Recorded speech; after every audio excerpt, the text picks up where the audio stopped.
আজকে অন্য ধরনের ডাল হবে। হ্যাঁ, অন্য ধরনের ডাল মানে কি ধরনের ডাল? এই ডালটা খেতে খুব ভালো লাগে রুটি দিয়ে। হ্যাঁ, রুটি দিয়ে খেতে। কি কি নিয়েছো মা? পেঁয়াজ কুচি, টমেটো কুচি। আচ্ছা, পেঁয়াজ কুচি নিয়েছো, টমেটো কুচি নিয়েছো, এখানে ফোড়ন দেওয়ার জন্য মনে হয় শুকনো লঙ্কা, জিরে নিয়েছো, আর দুটো ডিম, মানে ডিমের ভুজিয়া করে রাখতে হবে আগে। আচ্ছা, ওখানে কাঁচা লঙ্কা নিয়েছো, আদা কুচি। এটা হচ্ছে ডাল মনে হয় ভিজিয়ে রেখেছি। হ্যাঁ, ভিজিয়ে এ করে রেখেছো।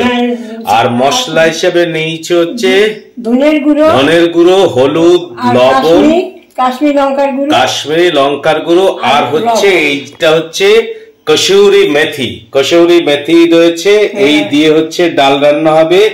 এই ডালটা একটু, আমরা তো স্বাভাবিকভাবে যে ডাল খাই সেটা হচ্ছে নিত্যদিনের ডাল থেকে সম্পূর্ণ আলাদা। এটা হচ্ছে রুটি দিয়ে খেতে পারে, তরকা টাইপের ডাল আর কি, তাই তো মা? আচ্ছা, প্রথমে তুমি কি করবে? আমি প্রথমে আজকে ভুজিয়াটা করে নেব। আচ্ছা, ডিমের ভুজিয়া বানিয়ে রেখে দেবে, তারপরে রান্না করো। আচ্ছা, ঠিক আছে, তুমি করো, আপনার সঙ্গে থাকুন।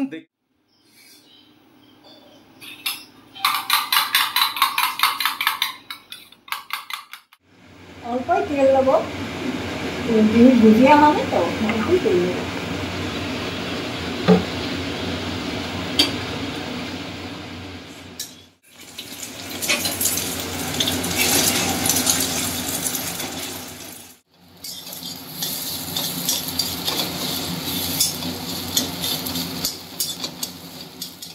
আমি দুটো শুকনো লঙ্কা দিয়ে দেবো।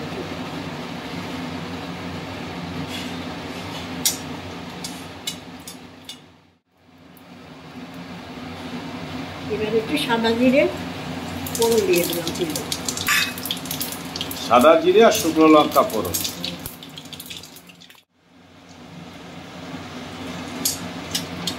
এবার পেঁয়াজ কুচিটা তেলে দিয়ে দিলাম।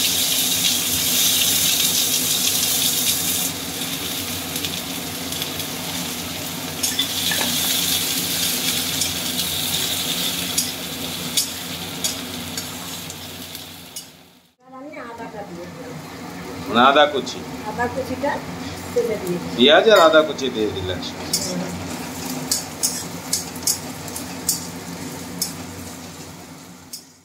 আদা কুচি, যারা রসুন খেতে ভালোবাসে তারা রসুনও দিতে পারে। রসুন আমরা অপশনাল, আমরা রসুন দেইনি, আমরা শুধুমাত্র আদার কুচি দিলাম। আপনারা পারলে রসুন কুচিও দিতে পারবেন।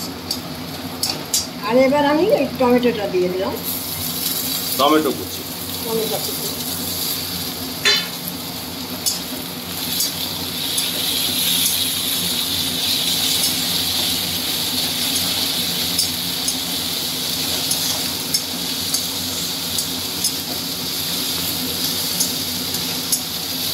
তোমার নয় অন্যান্য মশলাগুলো এবার এক এক করে যাবে, এক এক করে যাবে। একটু আর একটু ভাজা হোক, ভাজা হওয়ার পর।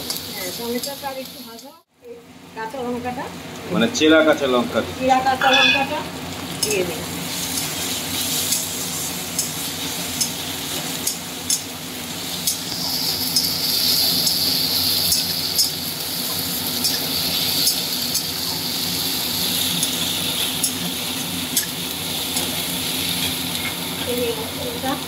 এবার আমি লবণটা পরিমাণ মতন দিয়ে দিচ্ছি। নুন আর কি দিচ্ছ? হ্যাঁ, নুন, হলুদ আছে, আর হচ্ছে ধনের গুঁড়ো দেবো, ধনের গুঁড়ো দেবো, আর কাশ্মীরি লঙ্কার গুঁড়ো দেবো।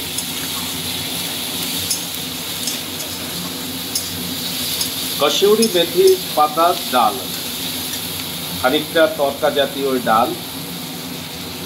ধনের গুঁড়ো, এই ধনের গুঁড়োটা দিয়ে দিলাম।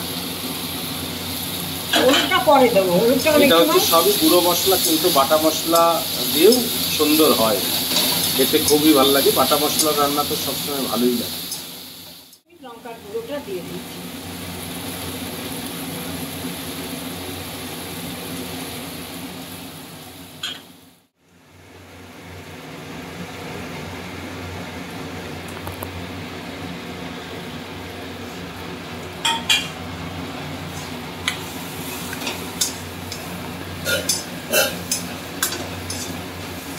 সব শেষে যাবে কসুরি মেথি, তাই তো?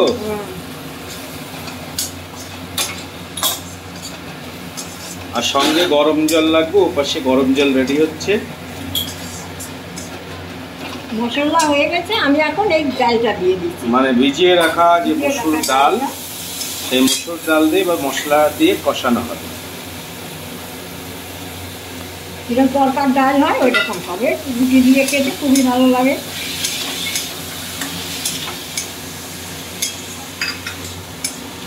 মা তুমি ওই বাংলাদেশের কোন নদীতে যেন স্নান করতে?